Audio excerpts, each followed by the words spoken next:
mensaje de despedida. Y se me ponía como ejemplo cuando una persona justamente se despide. Y quizás hay distintos motivos por el cual una persona se despide. Quizás sus últimas palabras las dice porque se va de viaje por tiempo indeterminado, entonces necesita dar sus últimas palabras a sus seres queridos, ¿sí? O quizás las últimas palabras porque tiene que despedirse de este mundo, ¿no? Fallecer, irse de este mundo y poder decir a sus seres queridos esas palabras que tiene en su corazón. Y por eso aquella persona escucha con atención, porque sabe que esas últimas palabras son importantes, salen de lo más profundo de la persona. Y quizás algunos de ustedes, como yo, hemos tenido que pasar por esa situación de escuchar las palabras de despedida de algún ser querido, así sea de forma personal o por escrito, como pasó conmigo. Y quizás recordamos en lo más profundo del corazón esas palabras de despedida que fueron importantes para esa persona, por eso las dijo. Y en esta noche me gustaría poder contarles, ¿sí? Hacer algo parecido, de poder contarles cuáles fueron las últimas palabras de la persona más importante en la vida de todo cristiano. ¿Que quién es? La vida de Jesús. Pero antes de compartirles cuáles fueron sus últimas palabras, antes de partir finalmente a los cielos, me gustaría que podamos estar un poco en contexto, ¿sí? La palabra nos enseña que hace un poco más de 2000 años, acá en la tierra, Jesús es sentenciado y condenado a morir en una cruz, ¿no? Él muere en una cruz, es llevado a la tumba, pero la historia no termina ahí. Dice que al tercer día Él resucita de entre los muertos, la tumba está vacía, Él vuelve a la vida y se les aparece a los discípulos, ¿sí? Durante 40 días para dar pruebas de que eso era cierto, de que Él estaba vivo. Y es ahí cuando Él pasa 40 días y les sigue hablando del reino de Dios. Y es ahí en esos últimos días cuando Él da sus últimas palabras, hasta finalmente ascender a los cielos y estar a la derecha de Dios Padre. Entonces, como despedida, en ese tiempo, Él le dice lo que está en su corazón, lo que Él cree que es lo más importante. Y ahora sí, ¿quieren escuchar cuáles fueron las últimas palabras de nuestro Señor antes de subir a los cielos? Amén, porque de eso va a tratar la prédica hoy. Las últimas palabras las encontramos en el primer capítulo de Hechos de los Apóstoles, en el versículo 4 y 5 que le pedí a los chicos si lo podían compartir en la pantalla. Bien. Los versículos 4 y 5 dicen lo siguiente: una vez, mientras Jesús comía con ellos, con sus discípulos, ordenó: no se alejen de Jerusalén, sino esperen la promesa del Padre, de la cual les he hablado. Juan bautizó con agua, pero dentro de pocos días ustedes serán bautizados con el Espíritu Santo.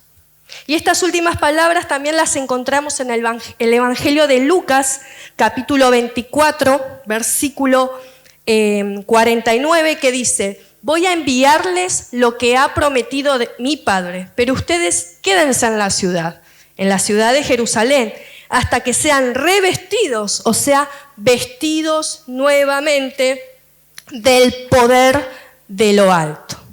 Entonces podemos ver que Jesús empieza su mensaje de despedida diciendo sus últimas palabras, formando parte de una orden, ¿sí? Vemos ciertos verbos imperativos como este de esperen en Jerusalén, ¿no? Quédense a recibir el Espíritu Santo. Eso es lo que les ordena.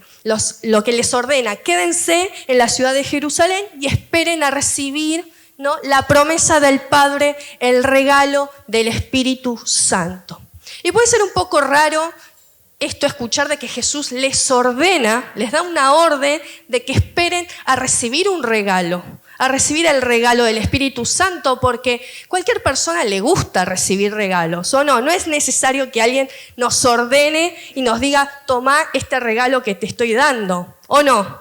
Más a los chicos, a las esposas también nos gustan los regalos, ¿sí? Anoten ahí los esposos. A todos nos gustan los regalos, pero vemos acá que Jesús les ordena a que esperen a recibir el don, el regalo del Espíritu Santo de Dios. ¿Y por qué será que Él les ordena a sus discípulos a que esperen a recibir este regalo? Porque cuando los discípulos ven que Jesús resucita y está junto con ellos se llenan de emoción, ¿sí? Y finalmente ellos creen que Jesús se va a quedar en la tierra a reinar y vencer a los romanos que imperaban en ese tiempo. Entonces ellos no comprendían que el mensaje, ¿sí?, que Jesús les daba eran de un reino espiritual y no terrenal.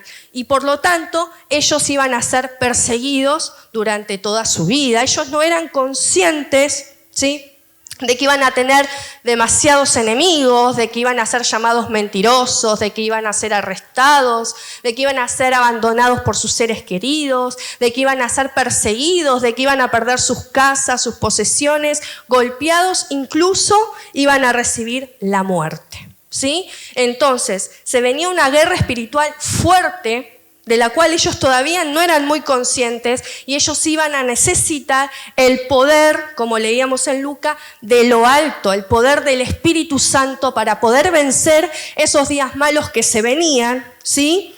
Y que ellos puedan seguir predicando de la obra de Cristo.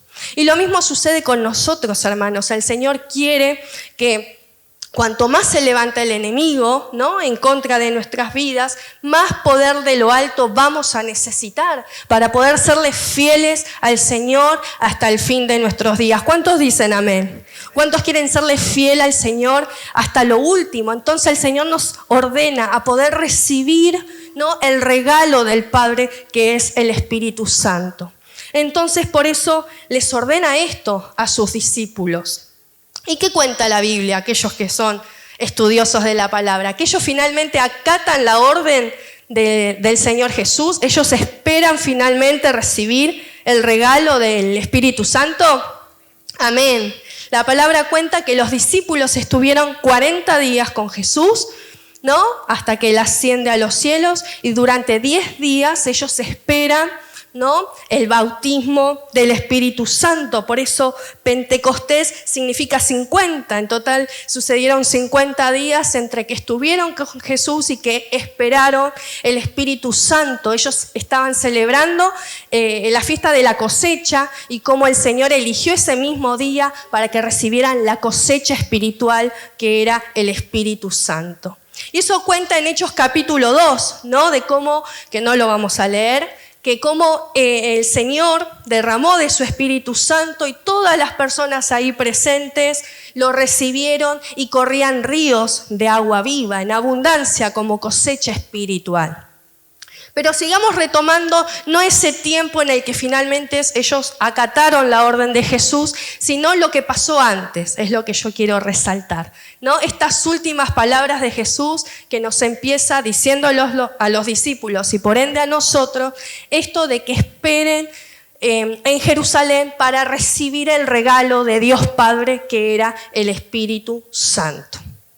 ¿Por qué? Porque la historia no termina ahí. Los discípulos le contestan a esto que Jesús les está diciendo.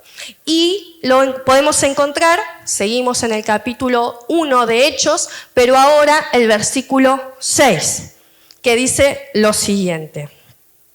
Dice así: entonces los que estaban reunidos con él preguntaron: Señor, ¿es ahora cuando vas a restablecer el reino de Israel? Se los vuelvo a leer. Les hacen una pregunta a Jesús. Señor, ¿es ahora cuando vas a restablecer el reino de Israel? Y yo cada vez que leo este versículo me sorprende porque vemos que los discípulos le saltan a Jesús con cualquier otra cosa. Les acaba de decir Jesús: esperen en Jerusalén para recibir el Espíritu Santo como regalo, poder de lo alto. Y ellos les están preguntando si el reino de Israel, si su reino terrenal iba a ser, ¿no?, restaurado. Pero como al principio les venía contando el contexto, ellos le preguntaban esto porque los profetas del Antiguo Testamento habían prometido, ¿sí?, que un reino para Israel, que el reino de Israel iba a ser restaurado, incluso con tierras, como dice el profeta Ezequiel. Y como los romanos gobernaban, ellos deseaban ser libres. Esa era su preocupación en realidad. Pero me encanta porque Jesús siempre tiene algo para responder y para contestar. Y les dice lo que está en el versículo 7, ¿no? Les dice esto: no les toca a ustedes conocer la hora ni el momento determinados por la autoridad misma del Padre, ¿no? Es decir que a ellos, al igual que nosotros, no nos corresponde saber ni el momento ni la fecha, ¿no?, del futuro, de lo que va a acontecer acá en la tierra. Y esto el Señor me decía, ¿qué le decimos a la ansiedad entonces? Fuera, ¿no? Fuera, porque eso no nos corresponde a nosotros saber el tiempo en el que van a suceder las cosas. Pensaba en los solteros, ¿no?, que están ansiosos en saber quién será la mujer, cuándo. Pero ¿qué dice el Señor? No te corresponde saber el momento, el tiempo en el que va a suceder. Y me ponía a pensar distintas cosas, ¿no? A veces queremos saber si Argentina va a ganar el próximo mundial, quién va a ser el próximo presidente, cómo va a estar la Argentina. Nos ponemos a pensar cosas personales y cosas no tan personales y que somos ansiosos y a veces viene la preocupación. Pero acá el Señor nos enseña de que no nos corresponde ni a ellos ni a nosotros saber el tiempo en el que esas cosas van a suceder. Por eso el versículo 8 termina diciendo Jesús, como parte de su mensaje de despedida: pero cuando venga el Espíritu Santo sobre ustedes recibirán poder y serán mis testigos. Los discípulos le preguntan, ¿Israel va a ser restaurado? Y Jesús le responde, van a recibir poder cuando el Espíritu Santo venga sobre ustedes y serán mis testigos. ¿Por qué le estará diciendo esto Jesús como respuesta? Es porque Jesús les estaba recordando de que esperen en Jerusalén para que el Espíritu Santo descienda con poder y de esa manera ellos sí puedan ocuparse de lo que le corresponde. ¿Y qué es lo que le corresponde a ellos? Al igual que nosotros, ser testigos. Y ese es el primer punto que yo quiero recalcar, el plan de Dios de testificar. El Señor quiere que seamos testigos. No nos corresponde a nosotros saber el tiempo en el que van a suceder las cosas acá en la tierra, sino el de ser testigos. ¿Y qué es lo que hace un testigo? El testigo declara ante un tribunal lo que ha vivido, lo que ha escuchado, lo que ha visto. Y eso es lo que el Señor quiere hacer con nosotros. Quiere que podamos declararle al mundo lo que hemos vivido, lo que hemos visto de Jesús en nosotros, de cómo nos ha transformado, de cómo nos ha sacado de la oscuridad, de la muerte, ¿no?, de la depresión, de los intentos de suicidio, de las adicciones. Eso es lo que el Señor quiere que podamos comunicar como testigos a este mundo, de cómo el Señor nos trajo vida y vida en abundancia, vida física, como hablaba la pastora, vida emocional, vida espiritual, vida eterna. Entonces el Señor quiere, este es su plan, que testifiquemos, que llevemos al mundo el mensaje de 3:16. El Señor es tan sabio que lo resumió ahí, ¿no?, en ese versículo para que lo pudiéramos aprender de memoria y comunicar, como recuerdo el domingo pasado que se los compartía a los hermanos que habían venido por primera vez, de cómo Él nos ama y Él murió para que nadie se pierda, para que tengamos vida y vida en abundancia acá en la tierra y en los cielos. Amén. Pero además de poder declarar con nuestra boca, porque testificamos con nuestra boca, también lo hacemos ¿con qué? Con nuestra vida, con nuestras acciones, ¿no? Cuando visitamos a un enfermo, cuando ayudamos a alguien que lo necesita, con un alimento, con el vestir, prestando nuestros oídos, con un abrazo, con una palabra de aliento. Ahí estamos dando testimonio, evidencia del Cristo que vive en nosotros. No solo de palabra, debemos reflejar la vida de Cristo, ¿no? Y a veces las palabras están de más. Somos un reflejo de Cristo. Eso significa ser cristianos, ¿no? Pequeños Cristos, ser como Él. Entonces, se necesitan las dos cosas para ser testigos, ¿no? Para testificar las palabras y las acciones. Entonces, hay muchas cosas que le corresponden al Señor y quedémonos tranquilos que Él se va a encargar. Amén, Él no es mentiroso, Él es fiel y se va a encargar de lo que necesitamos, de esa restauración familiar, o quizás todavía no formaste tu familia, el Señor ya la tiene preparada y prepárate porque es solo el comienzo. Yo pensé que era el final, pero después me di cuenta que era el comienzo, el matrimonio, ¿no?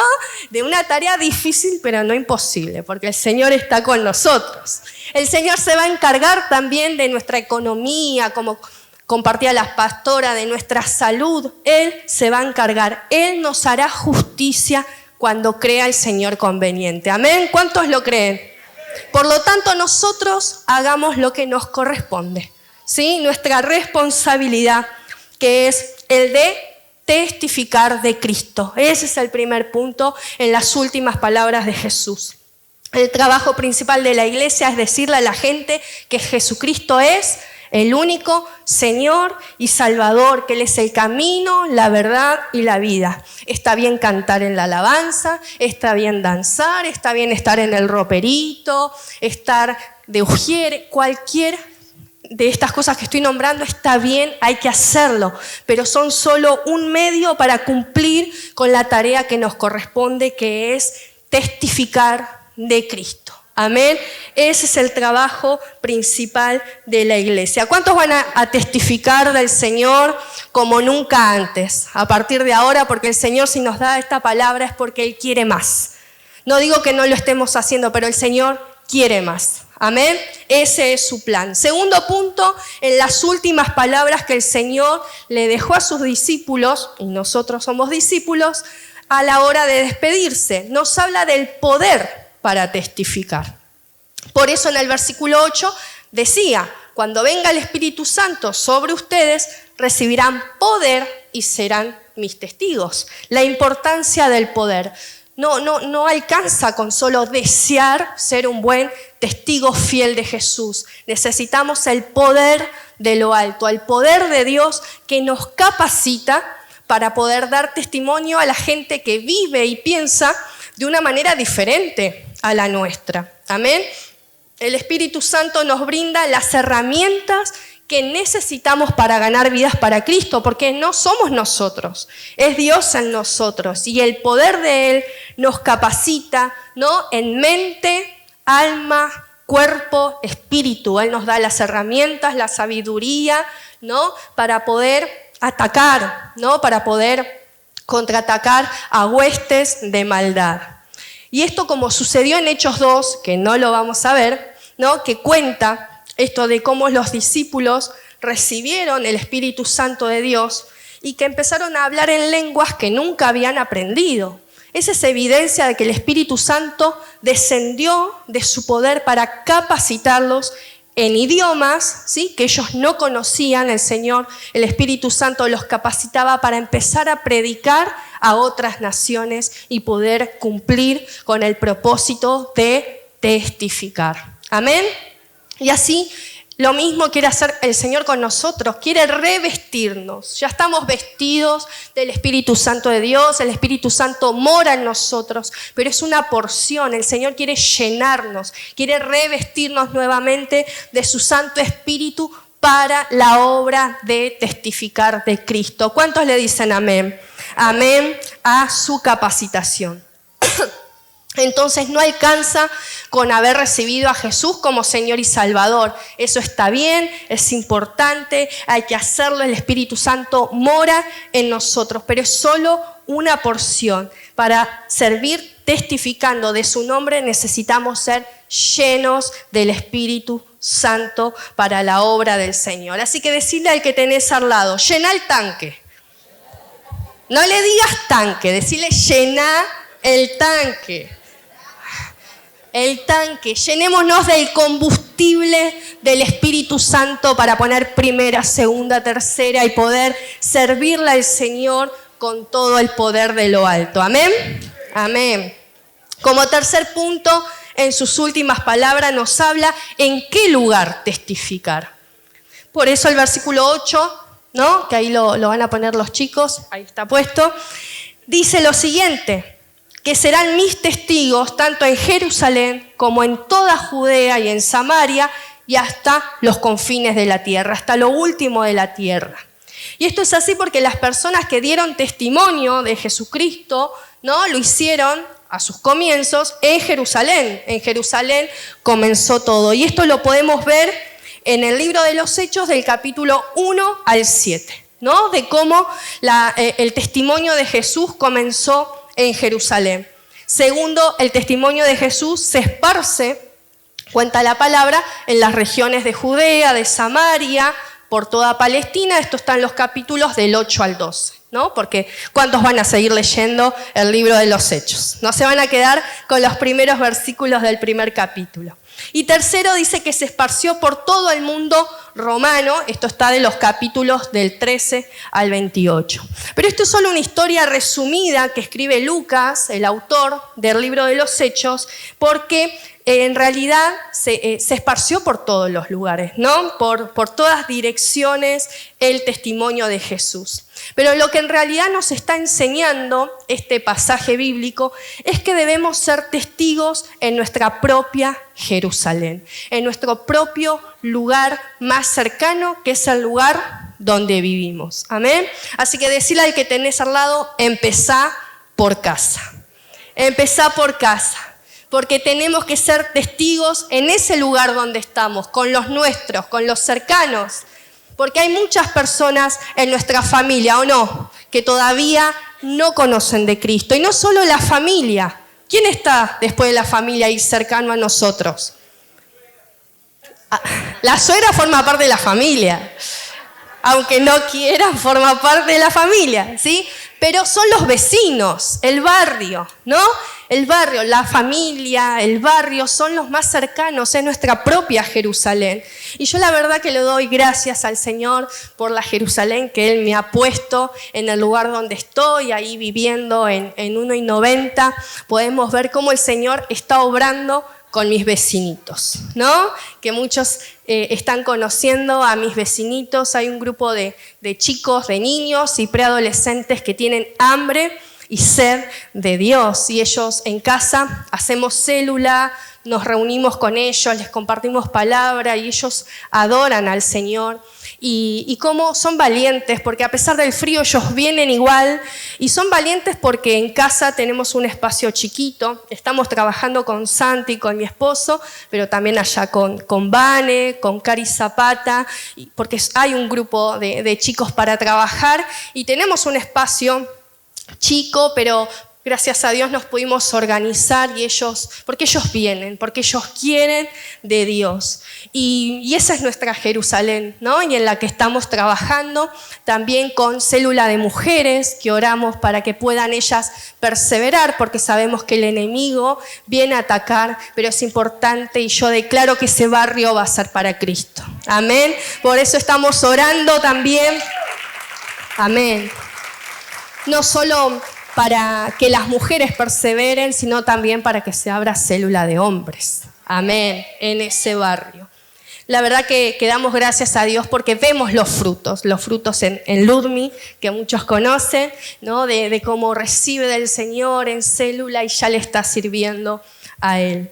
Entonces, lo que quiero decir con esto, ¿no? De que el Señor nos enseña su plan de testificar y la importancia del poder de lo alto para testificar. Pero también nos enseña en dónde, en nuestra propia Jerusalén, ¿no? En casa, en los más cercanos a nosotros, en nuestra casa, en nuestro barrio, en el trabajo, ¿no? Por mi parte, en la escuela, con mis alumnos, que yo bendigo acá la vida de Rodri, porque yo sé que a pesar de sus altas y sus bajas, él persevera en el Señor, y yo te animo a que sigas perseverando en Él, que Él a su tiempo, ¿sí?, va a añadir eso que vos estás esperando y el Señor te va a dar más de lo que vos esperás. Amén. Entonces el Señor nos anima a donde estemos poder ganar vidas para el Señor testificando. Así que no tengamos miedo de hablar, ¿sí? Porque ese es Satanás el que quiere cerrar nuestra boca. Y después, segundo, ahí sí, como dice el versículo, poder dar testimonio en Judea, Samaria y lo último de la tierra. Esto quiere decir de poder testificar un poco más allá, a otras naciones. a otras culturas. Eso es cuando tenemos un llamado misionero, ¿no? De poder ir a un lugar a predicar, a otra cultura, a otra nación. Pero quizás si no tenemos ese llamado en específico de ir hacia esa otra nación, no olvidemos que nos corresponde la tarea igualmente de testificar de Cristo. Y no porque viva del otro lado del mundo, podemos ser indiferentes a eso. Tenemos que ser parte. Y quizás no yendo, pero sí también ayudando al que sí va a viajar y dar testimonio de Cristo. ¿Cómo? Orando por esos misioneros, orando por ese lugar, por esas vidas para que reciban de Cristo. Con donaciones, ¿sí? Con nuestras ofrendas, materiales, de dinero. O acá el pastor nos ha contado, junto con Lore, junto con Lucas, también Enzo, ha tenido la oportunidad de contarnos el proyecto Chaco, ¿no? De cómo incluso en aquel lugar los materiales son más económicos. Entonces, que podamos ayudar a los misioneros, que podamos ayudar la obra en Chaco, ¿no? Pudiendo sembrar dinero o de alguna forma para que el reino de Dios se establezca en ese lugar y pueda hacerse esa escuela bíblica y la gente de ese lugar pueda conocer de Cristo. Amén. Entonces no nos olvidemos que nos corresponde esa tarea. Y también doy gracias a Dios por las redes sociales, ¿no? Porque es una herramienta que nos ayuda también a poder testificar de Cristo, ¿no? En otras naciones, en otras culturas. Y por eso damos un aplauso acá a los de multimedia, acá a los chicos, de cómo están trabajando y de alguna manera comparten el mensaje de Jesucristo, de lo que está haciendo en nuestras vidas. Es una herramienta útil que aunque a algunos nos cuesta familiarizarnos, hay que utilizarla. Tirón de oreja para mí. Amén. Entonces, como cuarto y último punto, voy re bien con el tiempo, dice así, ¿no? El cuarto y último punto, el Señor con su partida final nos habla del propósito de testificar. No el plan de testificar, que ya lo vimos, que es su plan de testificar, de que seamos testigos, ¿no? De lo que el Señor hizo en nuestras vidas, de poder comunicarlo, sino que ahora vamos a ver el propósito de testificar, vamos a ver la diferencia. Y con esto nos situamos en Hechos capítulo 1, de los versículos de 9 al 11. Estuvimos leyendo desde el 4 hasta el 11. Ahora vamos a leer los últimos versículos para ver cómo termina esta historia. Dice así: habiendo dicho esto, o sea, sus últimas palabras, mientras ellos, los discípulos, lo miraban, fue llevado, Jesús, a las alturas hasta que una nube lo ocultó de su vista.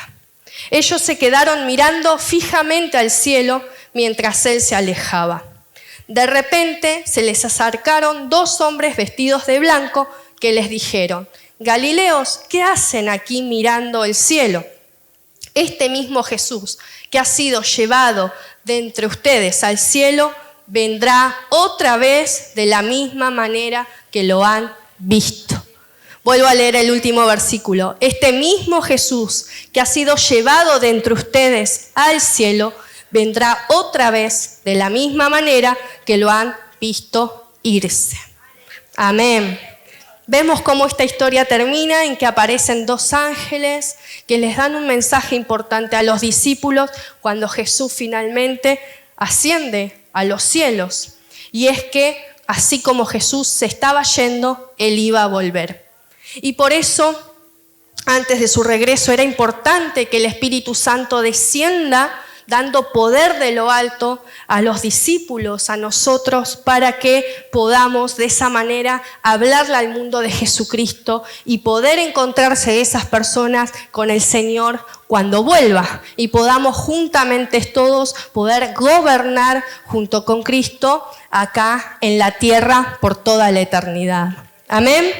Ese es el propósito de testificar, es el de preparar a las personas para que finalmente se encuentren con Cristo y todos juntos podamos gobernar con Él hasta el fin de la eternidad.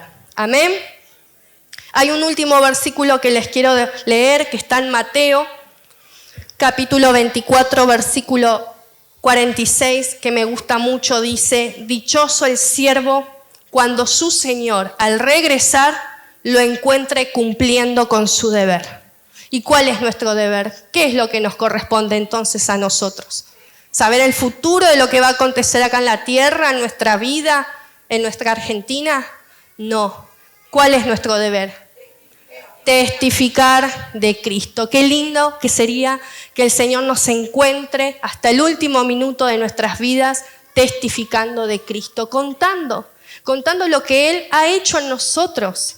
Porque si estamos acá es porque Él ha hecho algo en nosotros y es suficiente ese mensaje para poder declararlo a la gente que no conoce a Cristo. No hay pecado más grande y más chico, pero creo que no hay pecado más grande que el de que seamos egoístas, ¿no? De decir, soy salva, conozco al Señor, ya está. No, el Señor dio estas últimas palabras porque Él ama a las personas y no quiere que ninguno se pierda.